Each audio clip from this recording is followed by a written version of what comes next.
الحمد لله رب العالمين والعاقبة للمتقين ولا عدوان إلا على الظالمين وأشهد أن لا إله إلا الله وحده لا شريك له ولي الصالحين وأشهد أن محمدا عبده ورسوله وصفيه من خلقه وخليله سيد الأولين والآخرين اللهم صل عليه وعلى آله وصحبه ومن اتبعهم بإحسان إلى يوم الدين أما بعد. Mes chers frères et sœurs, aujourd'hui avec l'aide d'Allah Tabarak wa Ta'ala, notre thème est accroche-toi à ta religion. Accroche-toi à ta religion. Nous vivons une époque pleine de troubles, pleine de fitan, où certains sont musulmans, bien attachés à la sunna, puis après une épreuve, ils basculent. Ils basculent dans le rang des insouciants, voire de ceux qui vont totalement abandonner la religion. Ayyadhan billah. Et ce que nous musulmans, on doit garder en tête, c'est que la chose la plus précieuse et la plus importante que l'on a dans notre vie, c'est notre religion. C'est notre capital. Tu as la religion, alhamdulillah, tu as tout. Même si financièrement, ça ne va pas. Même si dans ta vie de couple, ça ne va pas. Même si tu attends jusqu'à maintenant de te marier ou d'avoir un poste ou décrocher un diplôme ou tu as des problèmes dans le travail, on peut patienter face à toutes ces épreuves. Mais par contre, perdre le dîn, c'est te mettre en danger dans l'autre vie. Parce que vous le savez, on vous l'a dit plusieurs fois, on est dans cette vie pour préparer l'autre. Nous, en tant que musulmans, on sait qu'on n'est pas ici éternellement et que tôt ou tard, on va quitter la dunya. La chose la plus importante que tu as, c'est ta religion. Et Allah Tabarak wa Ta'ala, il dit Balillahu yamunnu alaykum an hadakum lil iman in kuntum sadiqin.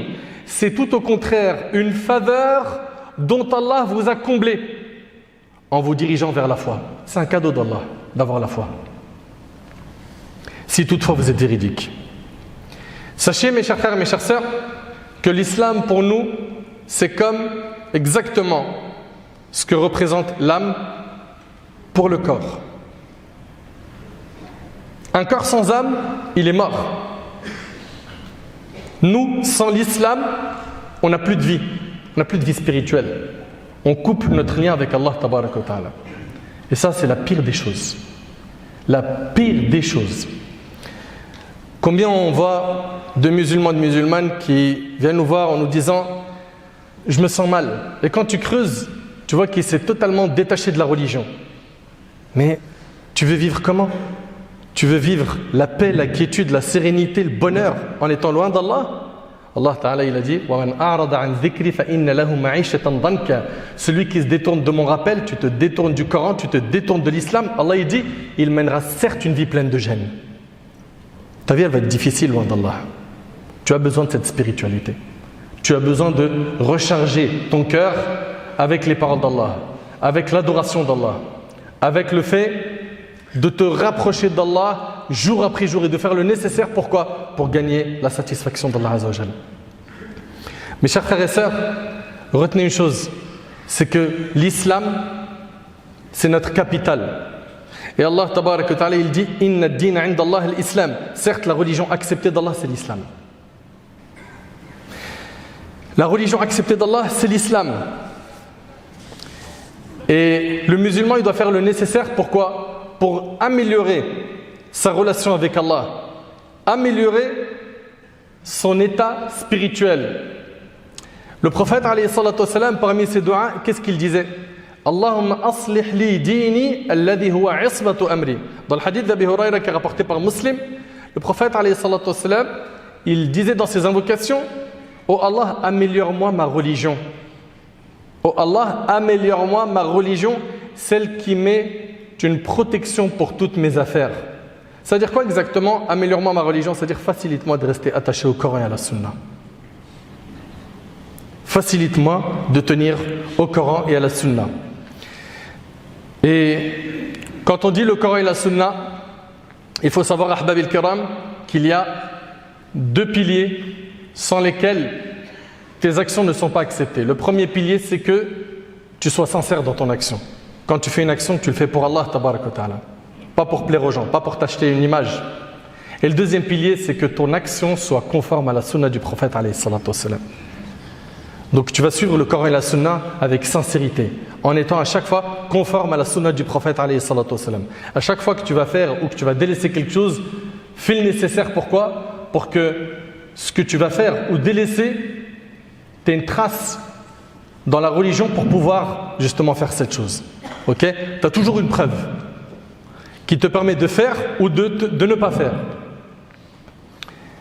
Et subhanallah, le prophète alayhi salatu wassalam, dans le hadith de Anas, qui est rapporté par Tirmidhi, méditez bien sur ce hadith s'il vous plaît. Le prophète sallallahu alayhi wa sallam disait fréquemment Ya muqallib al-qulub thabbit qalbi ala dinik. Ô toi qui fais tourner les cœurs, affermis mon cœur sur ta religion. Et on a énormément besoin de faire cette invocation, surtout à notre époque. Ya Allah, toi qui fais tourner les cœurs, affermis mon cœur sur ta religion, garde-moi sur ce chemin. Pense pas que parce qu'aujourd'hui tu es sur le din, ça y est, c'est garanti que tu le seras toute ta vie. Il est possible qu'un coup de vent, une épreuve te touche, que ce soit des ambiguïtés ou des péchés, et tu te retrouves à lâcher ce que tu as de plus cher. Et malheureusement, on en a vu, alhamdoulilah, ils sont minoritaires, mais on a vu des gens, peut-être certains parmi nous ont même connu des gens qui étaient bien dans la religion, ils étaient attachés à la sunna, puis ils ont renié l'islam. Personnellement, j'en connais. Ils étaient dans la religion. Et maintenant, ils le disent clairement avec leur bouche, je ne suis pas musulman. Inna lillahi wa inna ilayhi raji'un. D'après Anas ibn Malik, le prophète sallam disait fréquemment ô toi qui fais tourner les cœurs, affermis mon cœur sur ta religion. Anas, il dit au prophète sallam ô messager d'Allah, nous avons cru en toi et en ceux avec quoi tu es venu. As-tu peur pour nous? Le prophète sallam a dit oui, certes les cœurs sont entre deux doigts parmi les doigts d'Allah, il les fait tourner comme il veut. Le hadith il est rapporté par Tirmidhi. La plus grande catastrophe qui peut te toucher mon frère, ainsi que toi ma sœur, c'est que tu perds ta religion. D'ailleurs, le prophète il disait Wala taj'al musibatana fi dinina. Qu'Allah fasse que nos malheurs ne concernent pas notre religion. Imagine-toi, ça, c'était prononcé par le prophète Il avait peur que l'épreuve touche quoi? Le din. Et les épreuves sont de plusieurs types. Il y en a qui vont toucher l'argent, le corps, n'est-ce pas? La santé, le logement, la famille, et toutes ces épreuves-là, elles sont surmontables. Et puis si tu patientes et tu recherches la récompense auprès d'Allah, Allah te compensera par meilleur. Ok? Mais par contre, les épreuves les plus difficiles, c'est celles qui touchent la religion. Le juge Shuraih, rahimallah, il disait Inni la usabu bil musiba fa ahmadillah alayha arba' marrat. Il dit lorsque je suis touché par une épreuve, une catastrophe, je remercie Allah 4 fois, à 4 reprises. Ahmaduhu idha lam takun a'zam mimma hi. Je remercie Allah qu'il a fait en sorte que l'épreuve n'est pas plus grande que ce qui m'a touché. Ça c'est un. Wa ahmaduhu idha razaqani as-sabr alayha. Et je le remercie de m'avoir accordé la patience face à cette épreuve. Troisième remerciement, wa ahmaduhu idha waffaqani lil istirja' lima arju fihi min ath-thawab. Et je remercie Allah de m'avoir facilité à l'istirja'. Quand tu es touché par une épreuve, tu dis inna lillahi wa inna ilayhi raji'un. Ça c'est dua al-musiba. Il prononçait donc cette invocation pour gagner la récompense d'Allah. Wa ahmaduhu idha lam yaj'alha fi dini. Et je remercie Allah de ne pas avoir mis cette épreuve dans ma religion. Allahu Akbar. L'épreuve dans la religion, c'est difficile. Et quand on dit l'épreuve dans la religion, elle est de 2 types. Il y a ceux qui sont éprouvés par les péchés. J'implore Allah tabaraka wa ta'ala de m'accorder ainsi qu'à eux un repentir sincère. Il a accro au péché. Voilà, ça donne au haram, etc. Ok? Et il y a un deuxième type d'épreuve concernant la religion, c'est le fait de tomber dans le kufr, dans le shirk, dans al-nifaq al-akbar, la grande hypocrisie. Ça, c'est très très très très dur. Ça, c'est très dur. Le croyant, quand il voit quelqu'un parmi ceux qui étaient dans la religion et qui s'est éloigné, okay, qui a été touché par une épreuve dans sa religion, que ce soit par les péchés ou par le fait d'avoir lâché de la religion, eh ben, il se doit de quoi? de remercier Allah de ne pas avoir été éprouvé comme cette personne. Le prophète, alayhi salatu wassalam, il nous a enseigné de dire quand on voit quelqu'un d'éprouvé, Alhamdulillah alladhi afani mimma ibtala hadha bihi wa faddalani alayhi wa ala kathirin mimman khalaqa tafdila. D'après Abu Hurayra radiyallahu anhu, le prophète alayhi salatu wassalam nous enseigne que lorsque l'on voit une personne éprouvée, on doit dire la louange est à Allah qui m'a préservé des épreuves dont il a affligé un tel et m'a préféré à lui et à beaucoup de ses créatures. En disant cela, le prophète dit Allah le préservera de cette épreuve quoi qu'il arrive, rapporté par Tirmidhi. Donc apprenez à dire ça. Apprenez à dire ces invocations. Subhanallah. Donc quand tu vois quelqu'un qui est éprouvé, que ce soit dans sa santé ou dans son dîn, dites cette invocation. Remerciez Allah tabarak wa ta'ala qu'il ne vous a pas touché par cette épreuve. Également, faites attention à vos fréquentations. Et on en a parlé je ne sais combien de fois. On a des gens qui ils sont bien jusqu'à un certain âge, surtout je parle ici aux parents. Son enfant, machallah, il a grandi avec le Coran, la bonne fréquentation, les visites de famille. Puis après, il arrive au lycée et il perd le contrôle. Le papa, il ne comprend plus rien.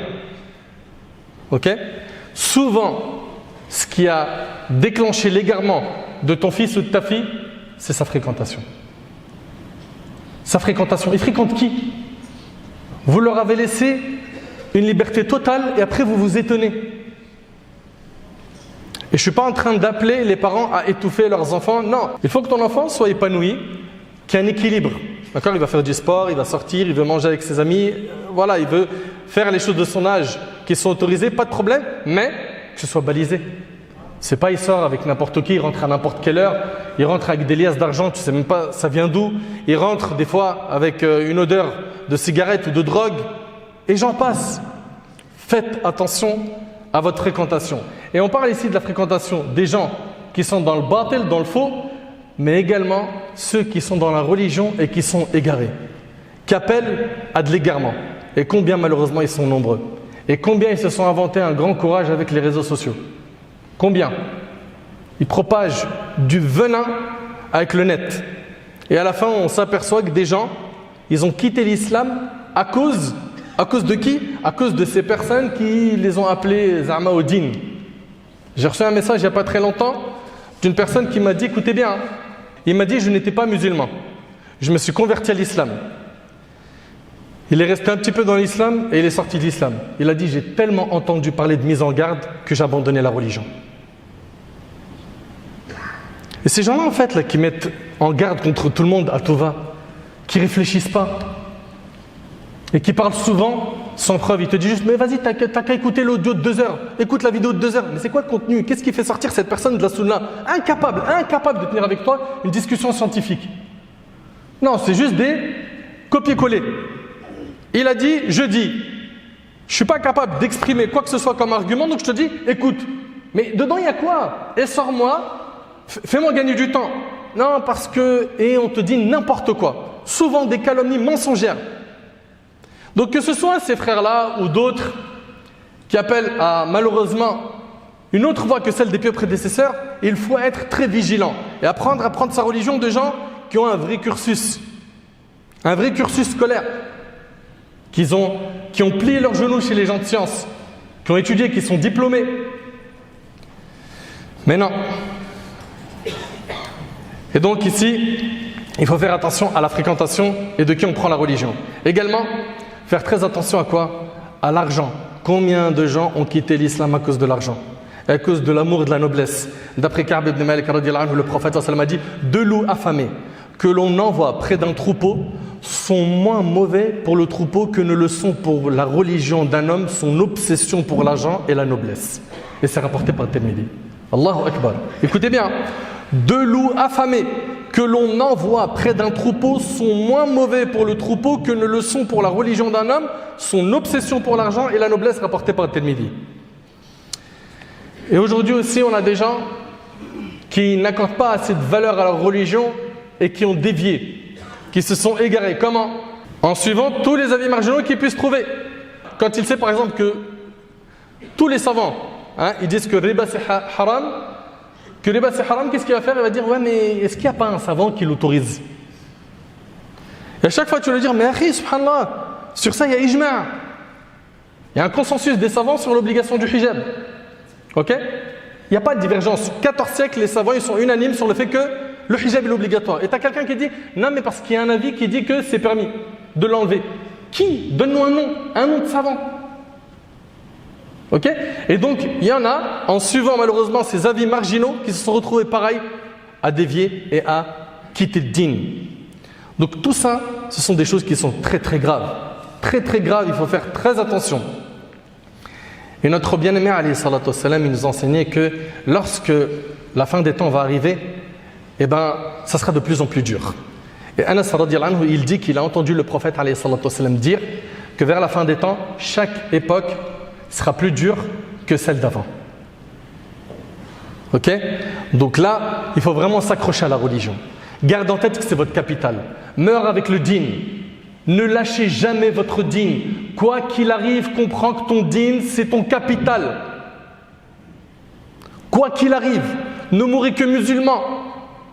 Faites attention à tout ce qui menace votre din.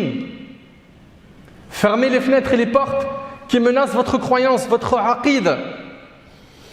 Le prophète alayhi salatu wassalam, dans le hadith rapporté par Al-Bukhari selon Abu Saïd, il a dit « Le temps est proche où la meilleure situation pour l'homme sera de posséder un troupeau de moutons qu'il conduira vers les sommets des montagnes pour pâturer dans les zones arrosées par la pluie, fuyant pour préserver sa religion des troubles de la fitna. » Allahu Akbar. Tout ça pour t'expliquer que tu n'as pas plus cher que ta religion. Et dans le hadith d'Abi Huraira qui est rapporté par Muslim, le prophète il dit « Hâtez-vous de faire des bonnes œuvres, car il va y avoir des périodes de troubles et de tentation telles des parties d'une nuit sombre. L'homme s'y trouve croyant le matin et mécréant le soir. Ou croyant le soir et mécréant le matin, il vend sa religion pour bien éphémère de ce monde. » Le hadith, on vous a dit, il est rapporté par l'imam Muslim. Subhanallah, et de l'autre côté, quand tu regardes les gens du faux, de l'égarement, comment ils sont attachés à leur égarement. Allahu Akbar. Ils sont attachés à leur égarement au faux d'une manière impressionnante. Regardez Pharaon avec Moussa alayhi salam. وقال فرعون ذروني أقتل موسى وليدعو ربه إني أخاف أن يبدل دينكم أو أن يظهر في الأرض الفساد. Et Pharaon a dit laissez-moi tuer Moïse et qu'il appelle son Seigneur. Je crains. Il craint quoi Pharaon? Je crains qu'il ne change votre religion ou qu'il ne fasse apparaître la corruption sur terre. Vous avez vu, subhanallah, les gens du faux, comment ils sont attachés à leur faux. Et Allahu Akbar, Allah tabaraka wa ta'ala, il nous a comblés de bonheur par l'islam. Et certains aujourd'hui, ils disent non, j'ai des doutes. Mais si tu as des doutes, va voir les ulama, les gens de science avec tes doutes. Si tu as des doutes, étudie la religion, les doutes vont disparaître. Les savants ont répondu sur tout cela. Par la grâce d'Allah tabaraka wa ta'ala, les savants qui sont les héritiers des prophètes, comme l'a dit le prophète sallam, il y a par la grâce d'Allah de quoi apaiser ton cœur bien comme il faut dans notre patrimoine. Et même si tu as entendu des ambiguïtés, des gens qui attaquent notre dîn avec des sujets qui vont être sensibles et tu n'as pas les outils pour contrer, sache que les savants ils ont mâché ce travail depuis très longtemps. Tu n'as pas le niveau pour regarder ça, va voir quelqu'un qui a le niveau et viens avec ton ambiguïté, mais garde en tête que tu es sur le haqq. Ok? Et que quand quelqu'un il vient, il te dit oui, vous dans votre religion, et il t'attaque, c'est volontaire, et il commence à te piquer, la première chose, dis-lui excusez-moi, vous êtes théologien, mais faites basculer la gêne de l'autre côté. Ah, t'es pas théologien, et tu te prononces comme ça, normal. Ah, t'es théologien? Là, c'est autre chose. Ok? C'est quoi ton cursus? Et généralement, c'est du vent, il n'y a rien, il n'y a ni cursus, ni théologie, rien, aucun apprentissage. C'est juste des ambiguïtés qu'ils prennent et qu'ils essayent d'injecter dans nos rangs. Le dîn, il est mahfouz. Allah tabaraka wa ta'ala préservera ce dîn par la grâce d'Allah. Et il y a des gens de science à toute époque qui sont là justement pour orienter, aider et répondre à ces égarements. Mes chers frères et sœurs, les croyants véridiques, c'est ceux qui s'attachent à la religion et qui, pour rien au monde, ne changent de religion. Regardez, subhanallah. À l'époque, il y a eu une discussion entre Héraclus et Abu Sufyan. Abu Sufyan, très connu par les Mecquois, Quraysh, okay? Une personne de haut rang, un chef. Il rencontre Héraclus. Et Héraclus, il lui dit quoi? Il lui pose la question sur les compagnons du prophète. Il lui dit, en est-il parmi eux qui, après avoir adopté sa religion, la prennent ensuite en aversion et apostasie? Héraclus demande à Abu Sufyan, est-ce qu'il y a parmi les musulmans, les compagnons, certains qui, une fois qu'ils ont embrassé l'islam, après, ils apostasient, ils lâchent la religion. Abu Sufyan répondit non. Regardez ce qu'il a dit Héraclius. Héraclius lui a dit, et c'est bien ainsi qu'agit la foi quand sa grâce pénètre dans les cœurs. Il lui a dit, subhanallah, et c'est bien ainsi qu'agit la foi quand sa grâce pénètre dans les cœurs. Subhanallah. Allah tabaraka wa ta'ala nous dit Ya ayyuhalladhina amanu taqullaha haqqa tuqatihi wa la tamutunna illa wa antum muslimun. Oh les croyants, craignez Allah comme il doit être craint et ne mourrez qu'en pleine soumission. Mourrez musulmans. OK? C'est ce qu'a demandé Yusuf alayhi salam, tawaffani muslima wa alhiqni bis salihin. Fais-moi mourir musulman. Ça c'est le prophète Yusuf. Et fais-moi rejoindre les vertueux. Wa la tamutunna illa wa antum muslimun. Ne mourrez qu'en pleine soumission. Mes chers frères, mes chères sœurs, toute personne qui connaît la valeur de cette religion doit faire le nécessaire. Pourquoi? Pour bien la mettre en pratique. Et si tu la mets bien en pratique, Allah il va te protéger. Il va protéger ton dîn. Il va protéger ta croyance. Tu ne seras pas bousculé, secoué par ces vagues qui amènent à l'égarement. Allah tabaraka wa ta'ala préserve le serviteur dès lors qu'il fait le nécessaire. Pourquoi? Pour appliquer les commandements de la religion. Regardez le prophète Yusuf alayhi salam. Allah tabaraka wa ta'ala dit Kadhalika linasrifa anhu as-su'a wal fahsha innahu min ibadina al-mukhlasin.